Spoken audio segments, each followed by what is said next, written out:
ভাবুন তো, মেসি বা রোনালদো মাঠে নামছেন, চারপাশে নিরাপত্তার বেষ্টনী, কিন্তু সেখানে মানুষ নয়, পাহারা দিচ্ছে রোবট কুকুর। শুনতে সিনেমার দৃশ্য মনে হলেও আসন্ন ফুটবল বিশ্বকাপে এমন বাস্তবতাই দেখা যেতে পারে মেক্সিকোতে। বিশ্বকাপ চলাকালে অপরাধ দমন ও নিরাপত্তা নিশ্চিত করতে পুলিশের সহায়তায় এক ঝাঁক রোবট কুকুর নামানোর সিদ্ধান্ত নিয়েছে দেশটি। চার পায়ের এসব রোবট এমনভাবে তৈরি যাতে তারা ঝুঁকিপূর্ণ এলাকায় সহজে ঢুকতে পারে এবং সেখান থেকে লাইভ ভিডিও পাঠাতে পারে।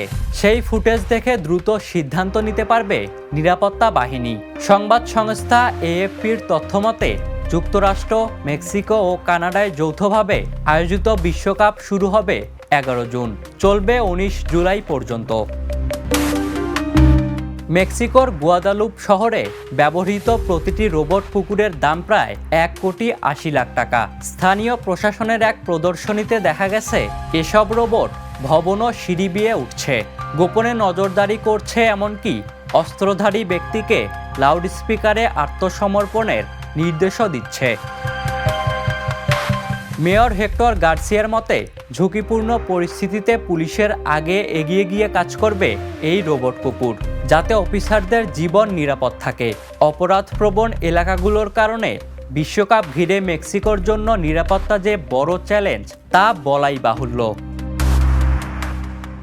Ishtiaq Mahin, the news.